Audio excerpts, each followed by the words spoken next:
Welcome to Presence. I'm your host, Cindy. Today we are joined by Victoria Bradshaw. Welcome, Victoria. Hello, thank you for having me. Oh, it's such a pleasure to have you on today. Victoria is a sports psychologist and lecturer at St. Louis Obispo, at CSU St. Louis Obispo.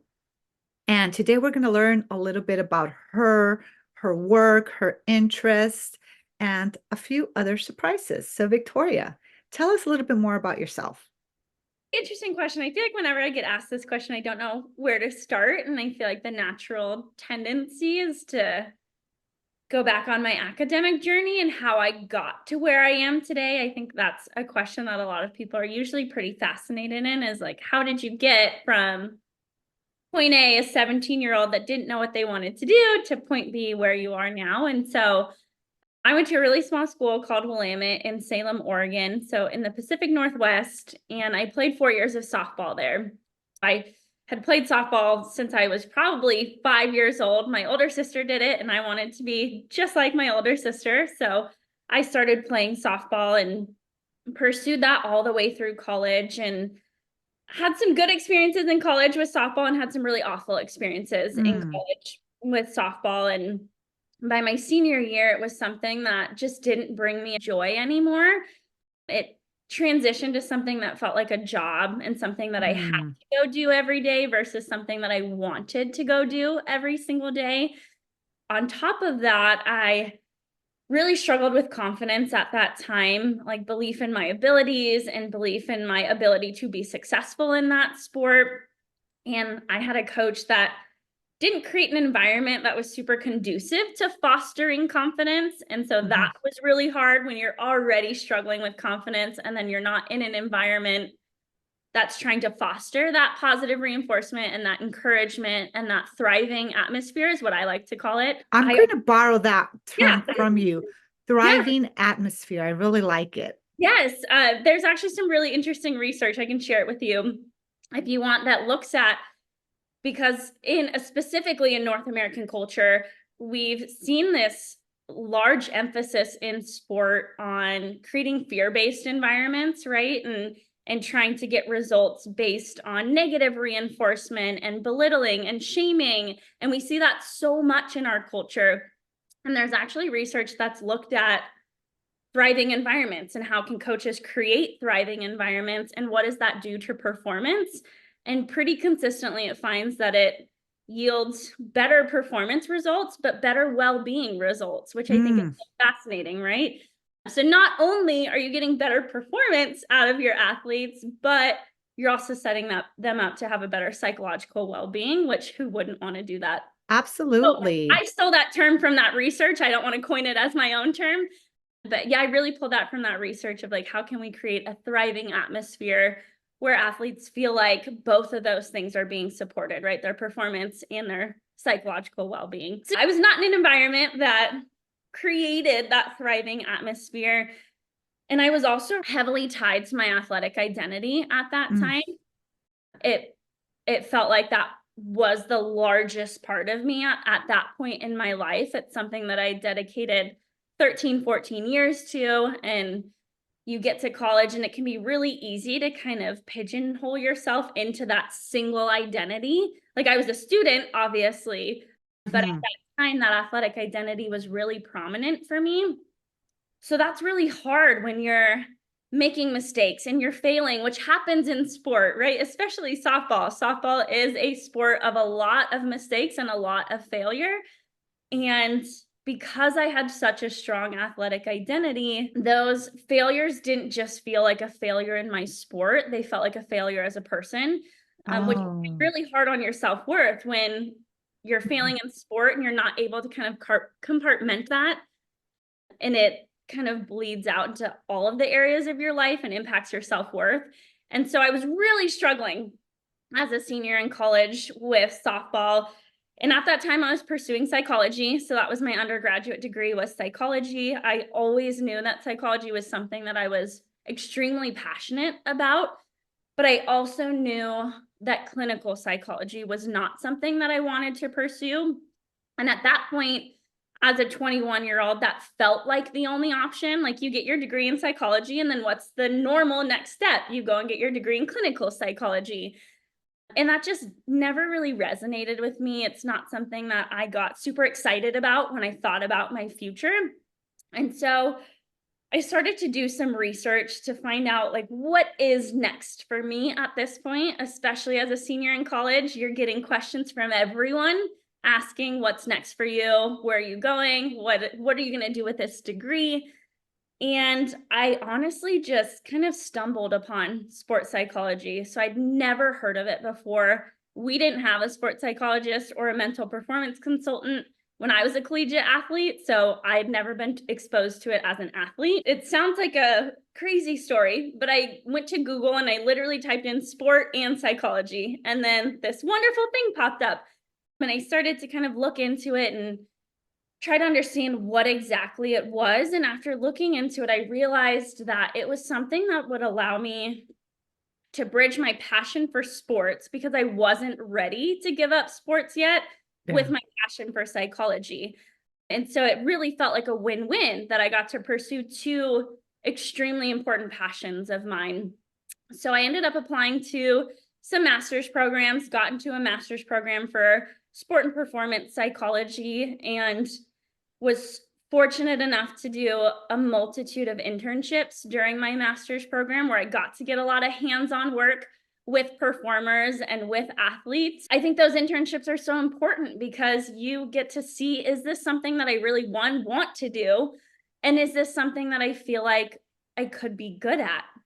And so I got to do an internship with incarcerated youth. So really looking Mhm. at how can we take these sports psychology skills and apply them to life, because a lot of the things that we teach in sport and performance psychology are relevant to anybody, are relevant Mhm. to business people, are relevant to the military, are relevant to performers, are relevant to my students. And so we really looked at, how do we take these and apply them to a population that we wouldn't necessarily think of applying these concepts to.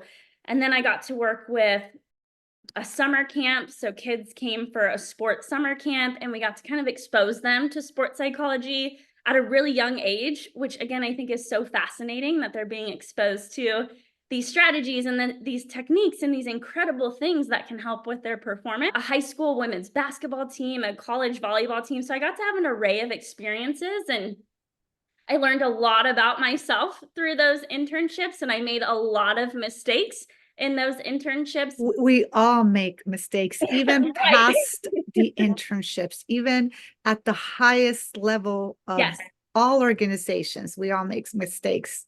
But yeah, that's part of the journey. exactly. And it's part of that growth. And it took my master's program for me to realize that. Because, like I mentioned, as an athlete, mistakes were the worst thing that could happen, and failure was the worst thing that could happen. And then I'm going through my master's program, and I'm learning that mistakes and failure are an opportunity. They're an opportunity to learn about ourselves. They're an opportunity to grow. And things don't happen in the comfortable, things happen in the uncomfortable. And so I really kind of leaned into those things in my master's program and allowed myself to be okay with making mistakes and really focused on reflection. I think that was the biggest thing for me is, you're Mhm. gonna make mistakes. Let's use that and reflect on them to figure out, what could we have done differently next time, or how can we make it a little bit better next time. And so again, learned so many things from those internships, and decided that I really loved being in school. I always joke with people that if I could just be a professional student for the rest of my life, I would be a professional student for the rest of my life. And so I decided to pursue my PhD. And I got to look at sports psychology and motor behavior, which was Mm. something new for me because my master's was kind of strictly sport and performance psychology. And so my PhD kind of opened my eyes to how sports psychology and motor behavior can kind of work in tandem to Right. work with athletes, right? So how do we work on the psychological component of performance, but then also how do we work on kind of more of that physical side of performance, and providing effective feedback and providing effective instruction and different things like that. And I feel like motor behavior opened my eyes to how you could also work with coaches, because a lot of the concepts that we learn in motor behavior are super applicable to coaches in terms of making sure that we're giving effective instruction and not overloading the athlete or the performer with information, because we know that overloading someone with information doesn't actually help their performance, contrary to what we might think it will do. Like, the more information I give, the better that they're going to be. But we can only process so much information at a single time. And so motor behavior kind of really allowed me to expand my confidence in being able to work with coaches, and my confidence to expand who I worked with. And then I ended up at Cal Poly. So now I'm teaching at Cal Poly. I get to teach all of these amazing concepts and these ideas to undergraduate students who maybe have not been exposed to these concepts before. And I think it's so, so great that these concepts are being introduced to undergraduate students at this point. When I was an undergraduate student, sports psychology was not a thing in classrooms either, right? Like, this was not something we were learning about in classrooms. It's not something that was offered to us. And so I think it shows a lot of progress that it's now being offered to undergraduate students to kind of expose them to something that they might be interested in. Wow, that's incredible. And it's really interesting to see how the state of the field has changed and evolved. And, it's like that with most disciplines. I think back to my own discipline and how it has changed and evolved over the years. But I do like that, you were really open and forthright in terms of sharing with us that your path was not a straight linear path. There were a couple of turns and twists along the way, but at the same time, your path is not surprising because you were able to merge and intersect two things that really interest you and you're passionate about, which are psychology and sports. And then you can really look at how to improve performance for people. So I think that's great. And one of the things that, I've learned in my own path and from speaking with many people, and I've said this before on this podcast, our path isn't always a linear path. Now, I've met a couple of people for whom that is actually the case, which I have found that to be an actual small percentage. I do know some people who said, this is what I'm going to do when they were 5 years old, and that is what they're doing today. Right. And that's what they were meant to be doing. And there's zero questions about that. Mm-hmm. And then there's the rest of us, and myself included, where I didn't just take a couple of twisted turns. I got off the road, got on a different highway, got back on the old highway, and then took a back road, went to another state, came back, and eventually, I'm on that path. But what is beautiful is that along the way, there's self-discovery through that very introspection that you talked about. And I am always when I hear someone who's my junior, such as yourself, talk about introspection and reflection at a much younger age than I ever did. So it really makes me think about how much we are evolving as a society, because even the idea of introspection, it was there when I was younger, but it wasn't as openly talked about as it is today. So that is why I get so excited. And I see your generation and I'm just, wow.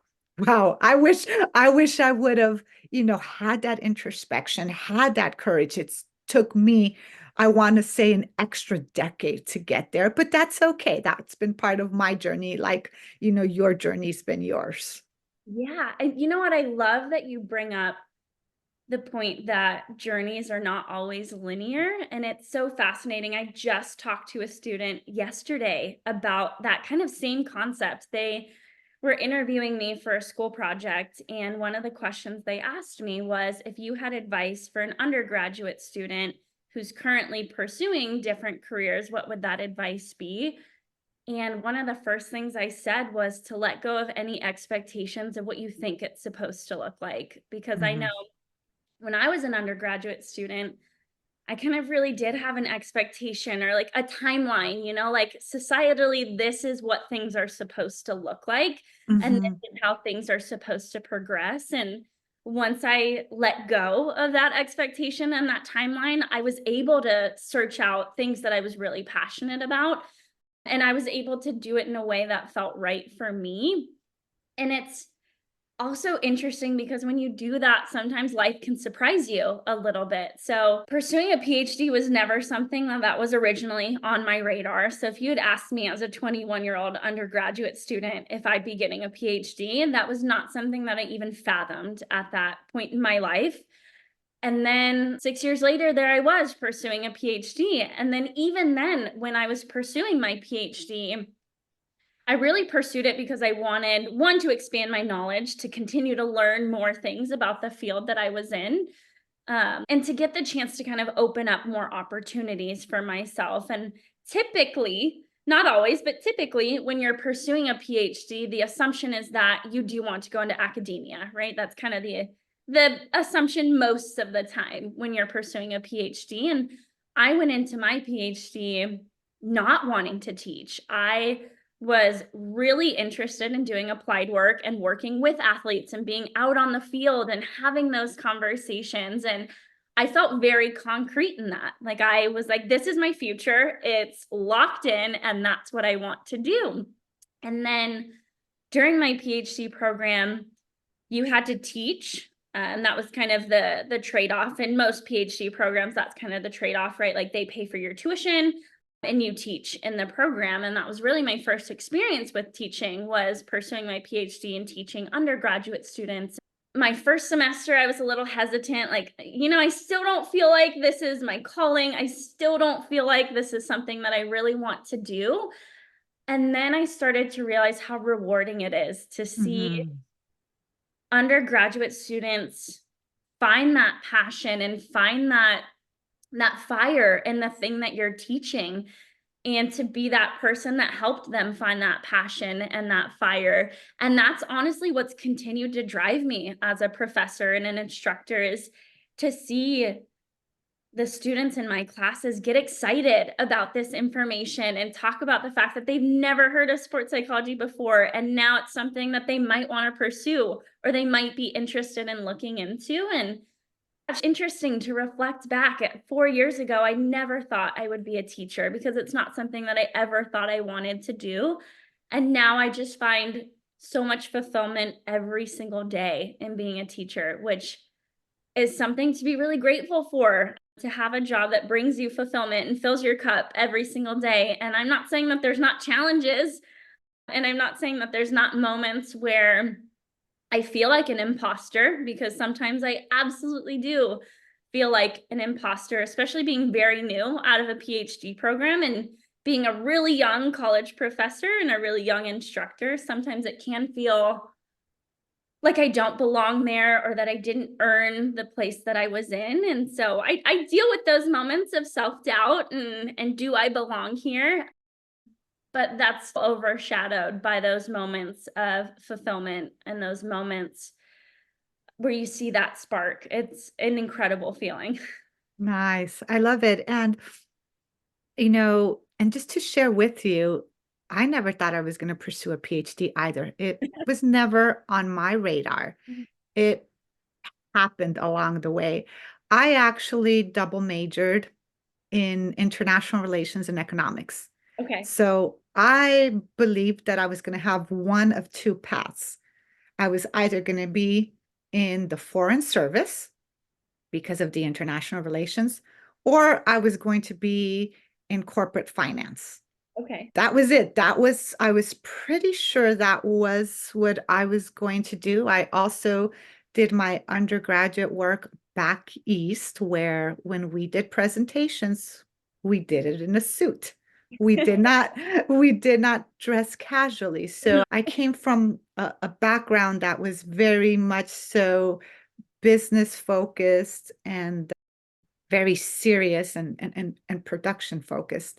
And I came back home to the West Coast after graduation, and everything in the West Coast is a little more laid back. It doesn't mean we don't work hard. It just means Right. it's a little more laid back.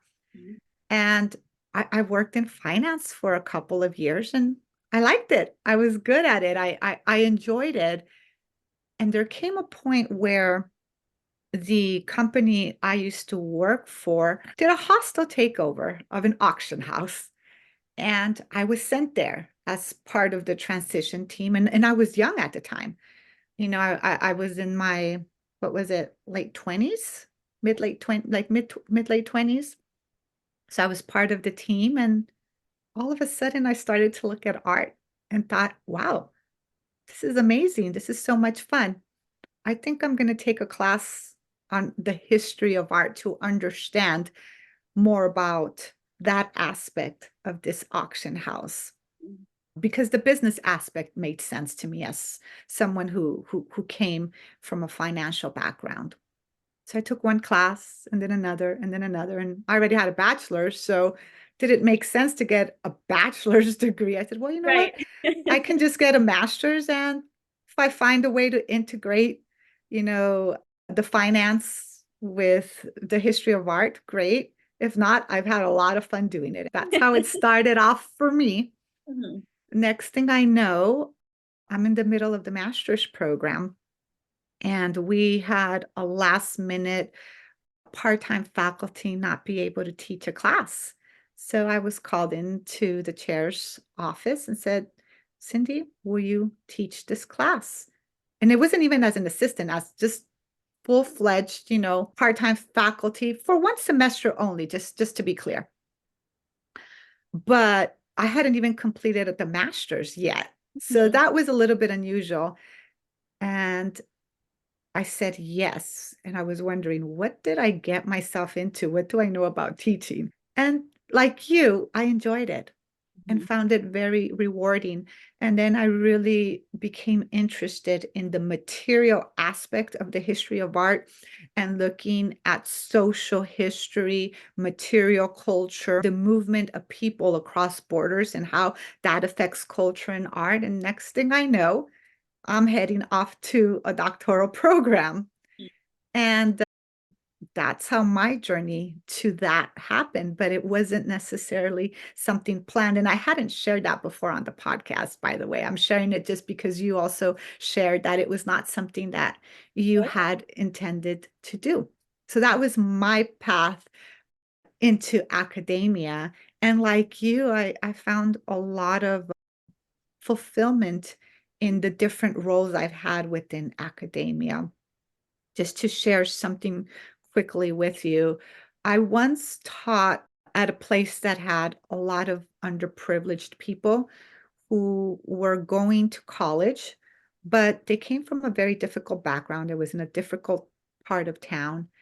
And in the beginning, I had difficulty getting people interested in the history of art and culture and why it mattered, where they really cared about was getting some type of degree that would bring money to the table, whether it was something more traditional like accounting or being a teacher. And those things are great, but they were in a class that had to do with culture, not just something technical. And at the end of that term, a lot of the students huddled together, came up to me and said, Cindy, I never asked them to call me professor or doctor, blah, blah, blah. I let them call me Cindy just because my last name is difficult. And I thought it would be a torture to make myself suffer listening to them mispronounce my name and them suffer trying to pronounce my name. So as long as you're respectful, I don't care if we're on a first name basis. So I digressed, but they all came up to me and they're like, Cindy, Miss, we have a proposition for you. I said, okay. I said, we want you to take us on a trip to those places you talked about. Can you take us maybe to Europe or Asia or South America? We'll hold a fundraiser and we'll pay for your ticket and we'll pay for our own ticket. We want to go to those places. And we don't know how much it costs, so you need to let us know so that we could start the fundraiser.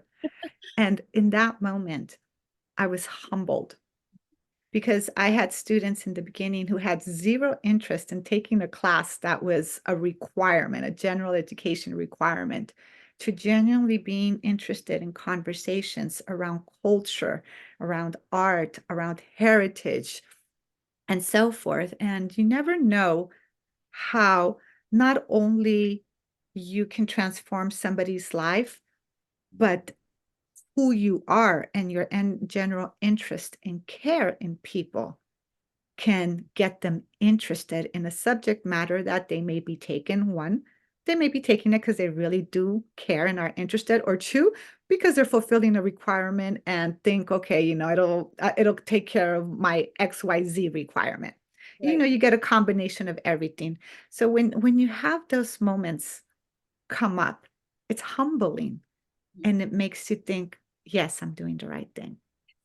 Yeah, it is. It's so validating in some ways to have those experiences. And it, for me, makes those moments of self-doubt and those moments of challenge worth it. And I think it speaks too to how much teaching is also about building those personal relationships, right? It's not just about showing up in a classroom and teaching these concepts. It's about getting to know your students and understanding that they're holistic human beings and understanding that there's so much more than the student that just shows up in your classroom. And in my experience, I found that when you take the time to really foster those relationships and understand the person that's showing up in your room every single day, in a lot of ways, they reciprocate that energy back to you in that Mhm. space. And it just makes it, again, that much more rewarding to know not only are they getting excited about this information and they want to fundraise and travel to Europe and learn about all these things, or they want to pursue a degree in sports psychology now, but also just knowing that they now feel like they have a support system in you. And I think that's, for me, one of my biggest goals as an instructor is, yes, I want you to leave this classroom and understand the concepts that I taught you. Of course, that's one of my goals. But one of my main goals is I want you to leave here and feel like you were supported as a person and feel like you were supported as a human being and know that that support is going to continue and that someone believes in your knowledge and believes in your experiences and believes in your potential. And so I just really resonated with what you said because it isn't just about teaching. It's about showing up in that space and showing empathy and kindness and taking the time to understand those students and those people that are showing up every single day. Uh, Right. Yeah, yeah. it was such a joy for me. And of course, I experienced challenges in Mm. it, but it was a joy. And then I transitioned from teaching to a more leadership role later on within the university. And now I'm on a different path, but that's part of the journey. But I think that what remains constant, whether you're teaching, whether you are in a leadership role within an organization and its matrix, or you're pursuing something else, let's say public speaking, it's the people Mhm. and how you can find those moments of connection and intersection. So that's really quite inspiring to me, and it's been for me at this moment. I've been filled with so much joy and energy listening to all that you have to share, because when you see someone who is excited about what they do, it creates excitement and energy. Mhm. And what we're doing here is sharing that energy with our audience. And having said that, I'd like to ask you, what is it that has been the most challenging for you as a sports psychologist? I think, and I've briefly mentioned it, I think the most challenging thing has been that imposter syndrome and that Mm, feeling that you don't belong or that you didn't do the work or that you don't know what you're doing. And I definitely try to implement strategies to try and manage that imposter syndrome. And I also recognize that everyone's experiencing that, right? It's not just everyone, unique everyone. to me as an individual, right? We're all in spaces sometimes where it maybe doesn't feel like we belong in that space or that we haven't done the work to be in that space. It was a lot harder for me when I was first getting started as a mental performance consultant, and when I was kind of first pursuing my master's and getting that experience with internships, because at that point you are still kind of elementary in your knowledge of the subject matter. Like, you are in some ways an expert, but you're a new expert in that knowledge. And so it was a lot harder for me when I was first starting out. And I think I've gotten a lot better as I've been in this field longer. And I think a part of that is maintaining kind of a novice mindset. And what I mean by that is always being curious and always wanting to learn more. And so I'm always seeking out new research and new information to expand the things that I already know. And I think that's helped a lot, to know that you're never going to know everything and you're never going to be perfect. And there's always going to be new information coming out. And that can sometimes lead to that imposter syndrome. And so, as much as I can, seek out that information and be curious and talk to other professionals about what they're doing out in the field or what they're teaching in the classroom. So I think for me, like, fostering a constant learning mindset has really, really helped. And also fostering those professional to professional relationships so that you can have those debriefing conversations, and those conversations of full transparency. I'm really struggling with this. How do you manage that? Or how do you teach that? Or I have an athlete and they're presenting with X, Y, and Z, and I'm just really stuck right now. I don't know what direction to go in. And having someone to build off of and feed off of and talk about those things can make you feel like less of an imposter. Because sometimes when you have that person to bounce off of, you realize, I knew the answer. I just needed someone to have that conversation with, right? And if I may interject, Yeah. Victoria, one of the strongest signs of good leadership, of having good discernment, is knowing when to ask for help. Mm-hmm. I think that too many times we get stuck in our head, and I've done a lot of that throughout my life and my career, in full disclosure, that we become shy. We feel like if we don't ask, apologies, let me rephrase that. We feel that if we ask, we're going to be seen as less than, as not competent, and so forth. But that's the furthest thing from the truth. People genuinely respect and respond to someone who asks, who says, "Not sure. I don't know." In fact, I want to share something with you on a slight tangent. Mm-hmm. One of the first jobs that I got when I first graduated with my bachelor's, when I was in the financial world, my old boss, he asked me, "Would you rather be surrounded by people who are as intelligent as you, more intelligent than you, or less intelligent than you?" And, I'm in my early 20s and I'm thinking to myself, what does this have to do with my job? Right. And so I responded to him, of course, with people who are more intelligent than I am, because that's how I'm going to learn and grow. And he said to me, "Exactly. Look at this." So he starts to, point to his office. He goes, "Everybody I employ knows more than I do." So he was the chairman of multiple and owner of multiple companies. Mm-hmm. And he said to me, "Cindy, I'm always asking people what they think about XYZ because I don't know. And that's how I get my information. And it is by asking and talking to people and being clear with myself that I am not the expert on everything, but I consult the experts, that I've created an empire." And back then, that company that I used to work for was the fifth largest privately held company in Los Angeles. And back then, it was 54 privately held in Fortune 500, which is pretty big. And so it's always such a critical sign of strength, even though we don't always feel strong when we ask, but it's actually the reverse. It's the reverse of being an imposter. It shows that we're human. And I can tell you, I'm always asking. When I don't know something, we ask.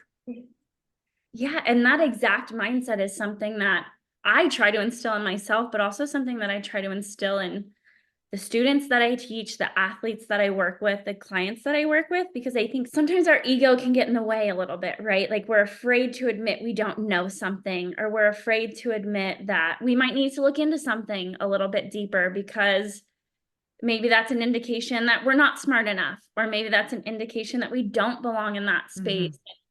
I think that leads into that imposter syndrome a little bit, but in a lot of ways, I don't want to say are because I'm generalizing. In a lot of ways, my tendency to not ask for help or to not admit that I don't know something stems from a desire to protect your own ego, right? Like you want to seem like the knowledge holder in that space, or you want to seem like you belong in that space. And it took me a long time to foster more of that task oriented or growth mindset. If you know Carol Dweck, growth mindset or task orientation, right? Of asking for help is just an opportunity to keep learning and to keep finding out things. And I always kind of relate it back to my classroom when I first started out as a teacher and someone would ask me a question and I didn't quite know the answer, I was terrified to admit that I didn't know the answer, right? Because to me, in that space, I was supposed to be a person that knew all the answers. That's what I thought at the time when I first started out. And so I would do anything I could to not admit that I didn't know the answer. And it was a way to protect my ego and to kind of still feel really smart in that space and still feel like I was living up to what my title was in that space. And through adopting that growth mindset, I've become a lot more comfortable telling students, you know what, I don't know that answer right now, but I'm going to research it. And next time we see each other, I am going to know that answer. And so seeing it as an opportunity, like now I get to go do that research and find out that answer. And now I'll know it forever. And so yeah, I think adopting that growth mindset is so important. And it's something that I try to foster as much as I can, because that can also help with fear of failure and fear of mistakes, right? Is if you shift your perception and say, you know what, this wasn't a failure. This was just a way for me to learn something that I didn't know already. And now I'm going to know that thing, and that's going to be incredible. And so I feel like I've been saying this a lot. I just resonate with so many things that you're saying. Thank They you. relate so much to not only my own experiences, but the things that I try to foster with students and clients is how do we shift away from wanting to protect our ego? Because sometimes that is really comfortable. Like we want to protect that piece of us that we feel like is really important. But like you said, in doing that, we're missing out on an opportunity to learn from other people. And by learning from other people, we're not saying we're not as smart as them. We're just saying you have a piece of knowledge that I don't have yet.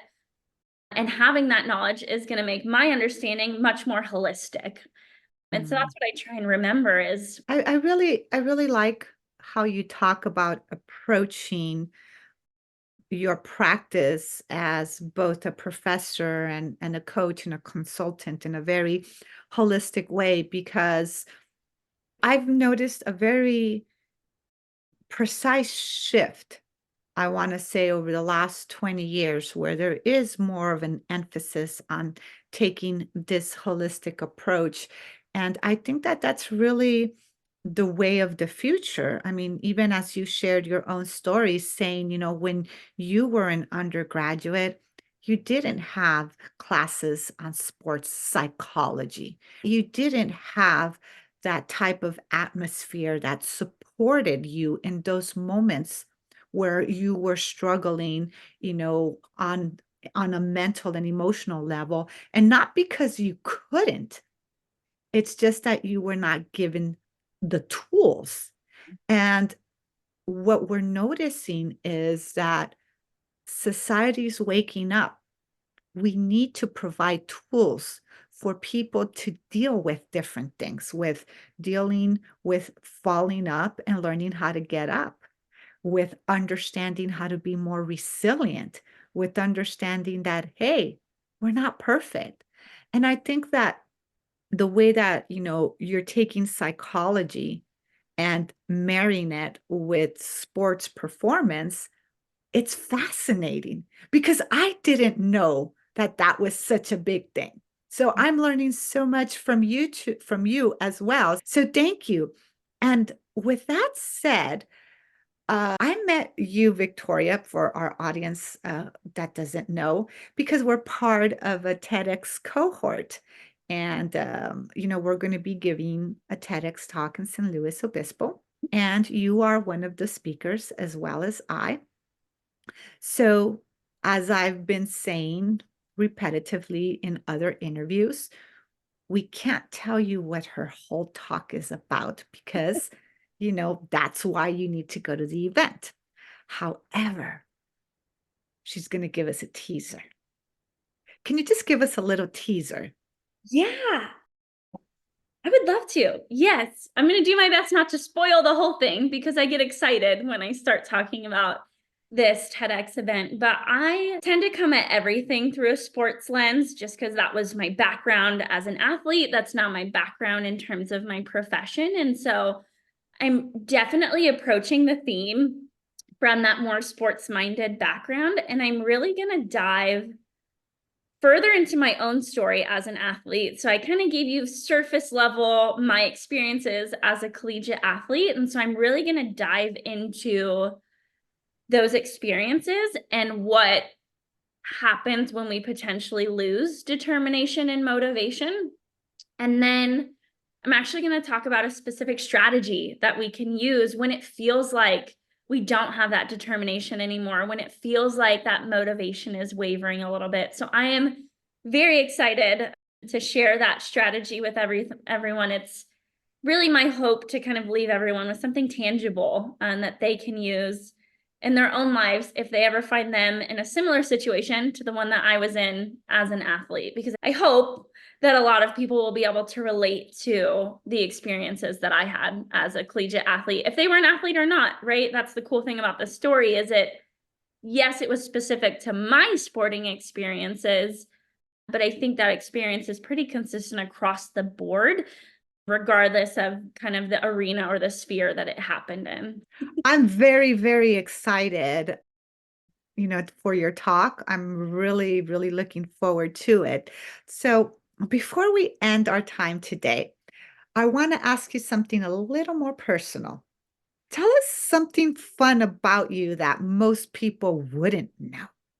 Ooh, that is a fun question. And it's so funny. I ask my students that question sometimes, and I never answer it myself. I never reflect on, what's something interesting or fun about me that not a lot of people would know. And the one I always fall back on, I already shared with you, was the notion that teaching was never even something that I fathomed as an option for me. And now here I am. But gosh, that's a good question.